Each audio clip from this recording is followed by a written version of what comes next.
Sébastien Lecornu a tout pour plaire. D'abord parce que son dynamisme tranche avec le manque d'entrain de son prédécesseur, François Bayrou.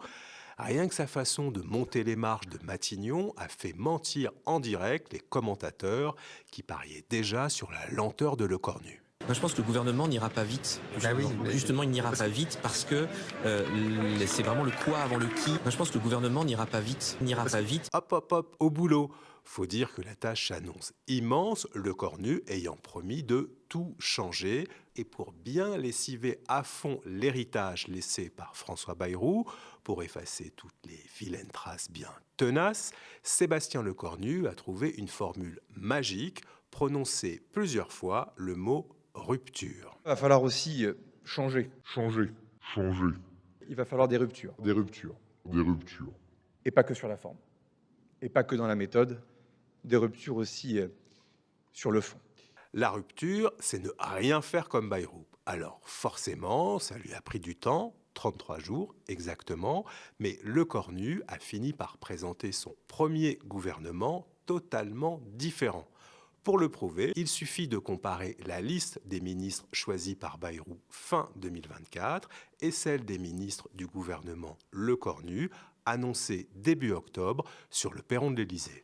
On va tout de suite sur le perron de l'Élysée. Sur la proposition du Premier ministre, Le président de la République a nommé Madame Elisabeth Borne, ministre d'État, ministre de l'Éducation nationale, de l'Enseignement supérieur et de la Recherche. Monsieur Manuel Valls, ministre d'État, ministre des Outre-mer. Monsieur Gérald Darmanin, Ministre d'État, garde des Sceaux, ministre de la Justice. Monsieur Bruno Retailleau, ministre d'État, ministre de l'Intérieur. Madame Catherine Vautrin, ministre du Travail, de la Santé, des Solidarités et des Familles. Madame Rachida Dati, ministre de la Culture. Monsieur Jean-Noël Barrot, ministre de l'Europe et des Affaires étrangères. Madame Agnès Pannier-Runacher, ministre de la Transition écologique, de la biodiversité, de la forêt, de la mer et de la pêche.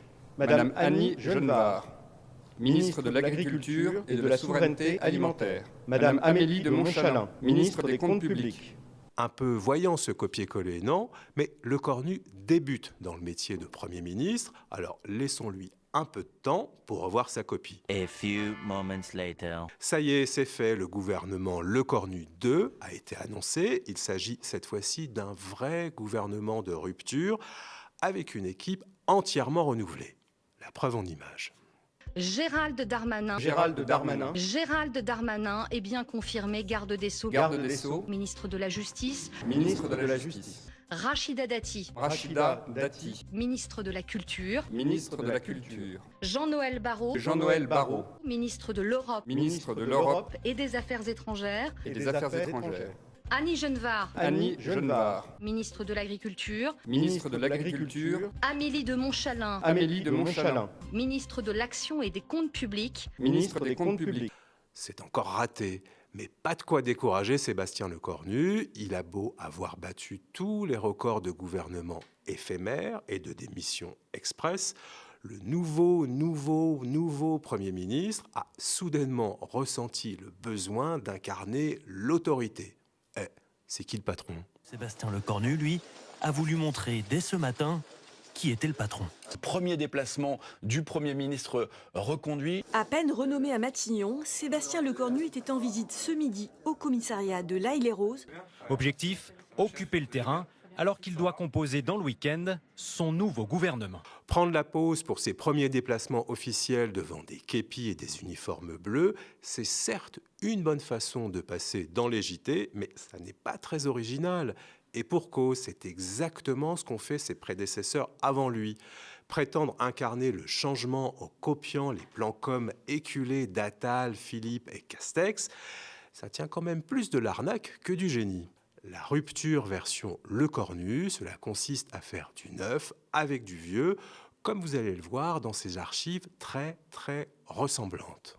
Sébastien Lecornu ce matin endosse de nouveau le costume de Premier ministre dans un commissariat de région parisienne. À peine 24 heures dans son nouveau costume, Commissaire, merci de m'accueillir chez vous. Et déjà, Gabriel Attal veut montrer les muscles. Le Premier ministre, qui n'avait encore jamais occupé de poste régalien, a passé une petite heure cet après-midi dans ce commissariat du Val d'Oise. Le nouveau Premier ministre a rendu une visite surprise à des policiers de la Courneuve en Seine-Saint-Denis. Alors que vous le savez, plusieurs policiers du département de Seine-Saint-Denis sont impliqués dans un scandale de corruption. Il a été accueilli sur place par le préfet de police de Paris, Didier Lallemand. Je reviens à nouveau au Premier ministre. Après son intervention d'hier au journal de 20h, Édouard Philippe a tenu à consacrer son premier déplacement à une rencontre avec des policiers. Je suis venu leur dire, et c'était mon premier déplacement officiel, le plus simplement possible, qu'on pense tous à eux. Et on a parfaitement conscience de l'importance de leur mission. Au football, la VAR, VAR, c'est l'assistance vidéo à l'arbitrage. Et aux médias, la VAR, c'est la vérification de la parole des politiques. Dans ce nouvel épisode, on va voir qu'il faut se méfier quand les politiques parlent de rupture, car cela rime souvent avec imposture. C'est parti. S'ils n'ont pas employé le mot rupture, Édouard Philippe et Gabriel Attal se sont pourtant engouffrés dans la brèche ouverte par leur successeur à Matignon, dans le but de rompre avec Emmanuel Macron.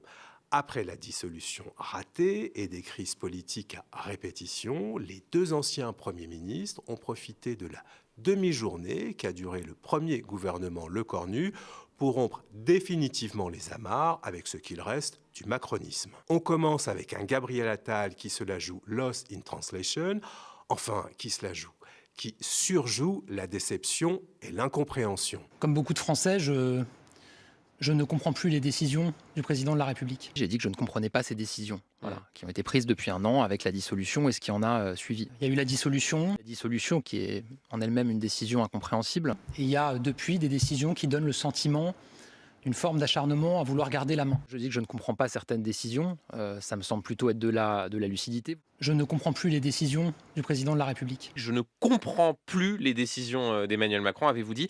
C'est la rupture entre lui et vous. Si on m'avait dit il y a 2 ans que je prononcerais cette phrase, évidemment que je ne l'aurais pas cru. Oui, Gabriel Attal surjoue l'incompréhension, car il y a quelques mois encore, et non pas il y a 2 ans, comme il le prétend, Attal justifiait en long, en large et en travers la dissolution de l'Assemblée nationale dans ce même studio de France Inter. À cette époque, pas si lointaine, le Premier ministre d'Emmanuel Macron ne semblait avoir aucun mal à comprendre ces décisions. Le président de la République, et il s'en est expliqué, encore hier, il s'est exprimé, a décidé de dissoudre l'Assemblée nationale. Il l'a dit pour 2 raisons. D'abord, face à une Assemblée nationale au bord de l'asphyxie, on le voyait avec des tensions de plus en plus fortes entre l'extrême droite et l'extrême gauche qui menaçaient à un moment d'empêcher l'action et le travail. Et puis après, une défaite électorale. Il y a eu une défaite électorale.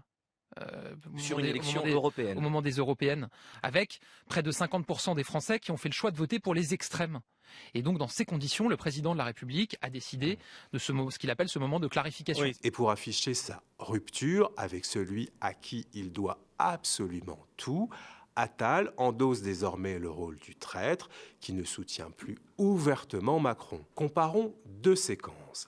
La première date de février et la seconde d'octobre. Regardez comment en à peine 8 mois, Gabriel Attal a carrément fait disparaître le parti présidentiel créé en 2016 par et pour Emmanuel Macron. Gabriel Attal, vous avez plusieurs casquettes. Vous êtes aussi, depuis le mois de décembre, le secrétaire général, autrement dit le patron du parti Renaissance. On doit toujours l'appeler le parti présidentiel d'ailleurs ? C'est le parti Renaissance, vous l'avez dit, c'est le parti du président de la République qui l'a fondé. Et aujourd'hui, j'en suis à la tête. Vous êtes encore un soutien du président ? Non mais Benjamin Duhamel, aujourd'hui... mais vous êtes encore un soutien du président ? Aujourd'hui, le sujet, c'est comment est-ce qu'on fait pour que le pays ait un budget. Donc on en est au point où l'ancien Premier ministre ne peut pas dire qu'il est encore un soutien du président de la République. Il n'y a plus de majorité à l'Assemblée nationale.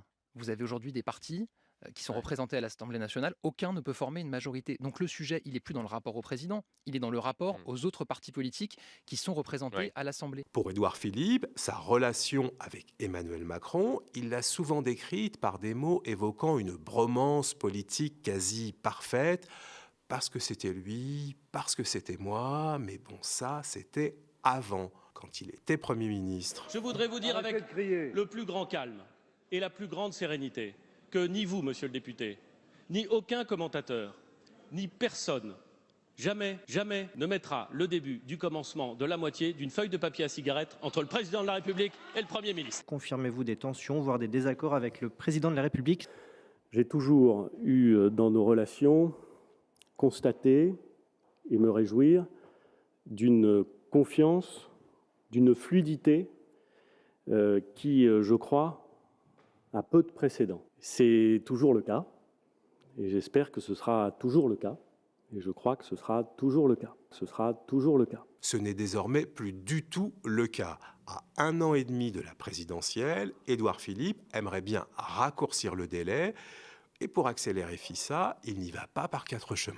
Il n'avait pas à dissoudre. La dissolution, on l'utilise pour régler une crise politique, on ne l'utilise pas pour déminer je ne sais quoi ou à sa convenance personnelle. Quand on est chef de l'État, on ne se sert pas des institutions, on les sert. C'est lui qui doit servir les institutions en trouvant la solution à cette crise politique. Je crois qu'il doit prendre une initiative. Et il me semble qu'il s'honorerait si, par exemple, il nommait un Premier ministre avec pour fonction d'exécuter les affaires courantes et de construire un budget, de faire adopter ce budget. Et qu'à l'issue, dès lors que ce budget est adopté, il annonce qu'il organise une élection présidentielle anticipée, c'est-à-dire qu'il part immédiatement après. J'ai observé dans les années récentes qu'il était capable de surprendre. Il y a un de ses prédécesseurs, le général de Gaulle, qui a mis un terme à son mandat. Mais ni Philippe ni Attal ne remettent vraiment en question le fond de la politique macroniste qu'ils ambitionnent de prolonger. On assiste en ce moment plus à une bataille d'ambition qu'à une bataille d'idées. Poussé vers la sortie un président que l'on a longtemps servi, comme le fait Édouard Philippe, à droite, cela n'a rien d'inédit. C'est ce qu'on va voir avec Nicolas Sarkozy, qui a associé lui aussi la notion de rupture avec sa propre candidature. Pour incarner l'alternance, François Hollande avait adopté, comme slogan de campagne en 2012, « Le changement, c'est maintenant ». Mais lorsqu'on veut succéder à un membre de sa propre famille politique qui s'accroche au pouvoir suprême, surtout quand on a été son ministre, mieux vaut tenir un discours qui annonce la rupture plutôt qu'un simple changement. C'est ce qu'a fait Nicolas Sarkozy dès 2006, pendant sa pré-campagne, en se démarquant de Jacques Chirac à chacune de ses prises de parole. Nicolas Sarkozy, président de l'UMP, très probable candidat dans la course à l'Élysée, a tenu un discours de rupture. Il va nous falloir rompre avec la façon de faire de la politique, incarner la rupture pour construire une nouvelle espérance pour la France. Voilà ce que je veux. Je vous propose de rompre avec ce qui crée du désespoir pour faire renaître l'espérance. Rompre avec la politique qui vous a déçu pour renouer avec l'espérance. Je vous propose de rompre avec la facilité, de rompre avec la démagogie, de rompre avec les compromissions, de rompre avec les hypocrisies, de rompre avec les malhonnêtetés intellectuelles ou réelles. Toutes ces ruptures que j'appelle de mes vœux. La rupture que je vous propose la rupture, je vous propose la rupture, je vous propose la rupture. Cette rupture que je vous propose, elle est tranquille, mais elle est bien réelle. Avant de proclamer la rupture, Nicolas Sarkozy a cherché à barrer la route de Jacques Chirac, qui a longtemps laissé planer le doute sur sa possible nouvelle candidature à l'élection présidentielle de 2007. Et comme vient de le faire Édouard Philippe avec Emmanuel Macron, Nicolas Sarkozy a également signifié à Jacques Chirac qu'il était temps de quitter le pouvoir. Cette petite phrase de Nicolas Sarkozy hier soir qui confirme ses ambitions présidentielles. Le ministre de l'Intérieur préconise une limitation du nombre de mandats présidentiels, une pierre à peine dissimulée dans le jardin de Jacques Chirac. Un certain nombre de démocraties qui limitent le nombre de mandats sont des démocraties sages. Le quinquennat, deux quinquennats seulement ? Oui, vous êtes d'accord ? Oui. Et je pense que même que pour faire respirer la démocratie, une fois qu'on a donné ce dont on se sentait capable de donner pour son pays, pour sa ville ou pour sa circonscription, il est sage que par une limitation dans le nombre de mandats dans le temps, on laisse la place à d'autres. Entre les deux, la fièvre commence à monter. Chirac-Sarkozy, deux fauves politiques en embuscade qui ont encore besoin l'un de l'autre pour l'instant. Tout porte à croire aujourd'hui que Gabriel Attal et Édouard Philippe n'ont plus besoin d'Emmanuel Macron pour poursuivre leur carrière politique. Le mot « rupture », assumé ou non, est devenu soit un slogan, soit une posture dans une Macronie à bout de souffle. Pour Sébastien Lecornu, la rupture sert à masquer une continuité avec ses prédécesseurs. Pour Gabriel Attal et Édouard Philippe, la rupture justifie une trahison opportuniste, une façon peu subtile de tuer le père Macron, comme Sarkozy l'avait fait avec Chirac, en vue de la prochaine présidentielle. Mais dans le spectacle politique, il faut se méfier de ces ruptures de façade qui permettent surtout à ceux qui les brandissent d'exister médiatiquement et pour les plus ambitieux, de se débarrasser d'un N+1 devenu trop encombrant. Leur rupture avec Macron s'arrête là où commence leur programme. Il s'agit avant tout d'une rupture de personne, mais pas d'une rupture de projet. Attal et Philippe ne proposent pas une alternance politique en réalité. Sur le fond, toujours aussi libéral, ils proposent finalement de faire du Macron, mais sans Macron. Et on termine la VAR politique avec le grand perdant de cette séquence très mouvementée que l'on vient de vivre au sommet de l'État. Je veux bien sûr parler de Bruno Retailleau. Souvenez-vous, en arrivant à Beauvau, il disait vouloir ramener de l'ordre et encore de l'ordre. 3 priorités. La première, rétablir l'ordre. La deuxième, rétablir l'ordre. La troisième, rétablir l'ordre. Parce que je crois à l'ordre. Retailleau croit tellement à l'ordre qu'il a fini par claquer la porte du ministère de l'Intérieur en semant le chaos. Jamais la France n'avait été plongée dans un tel chaos politique. C'est lui qui d'un tweet a tout déclenché. Bruno Retailleau lâche ce tweet incendiaire. La composition du gouvernement ne reflète pas la rupture promise. L'alliance entre les macronistes et la droite vole en éclats. Ce qui a déclenché la démission de Sébastien Lecornu. Gouvernement de Sébastien Lecornu, le plus éphémère de toute l'histoire de France. 14 heures seulement, du jamais vu. C'était inimaginable de la part d'un homme comme Bruno Retailleau, chef de file des honnêtes gens, comme il dit. Et là, il a fait un coup, mais qui porte atteinte aux institutions, à la bonne marche du régime. Enfin, venant d'un gaulliste responsable, c'est incompréhensible. En agissant ou réagissant trop spontanément, sans forcément mesurer toutes les conséquences de ce qu'il dit ou de ce qu'il écrit, Retailleau a interrompu sa carrière ministérielle comme il l'avait commencé, en étant très maladroit. C'est d'ailleurs sa marque de fabrique, comme en témoigne sa gaffe devant les sénateurs l'an dernier. Regardez son empressement à révéler ce qui devait rester un secret défense, mais que Retailleau a bien failli dévoiler juste pour le plaisir de se faire mousser. On a actuellement un souci avec la population d'Afghans qui est en France, dont certains sont très islamisés. Je ne peux pas en dire plus, mais il y a quelques semaines, 86 000 bien sûr, mais qui ne sont pas 86 000, attention. Certains sont parfaitement inoffensifs, heureusement. Mais malheureusement, on a dans ce public-là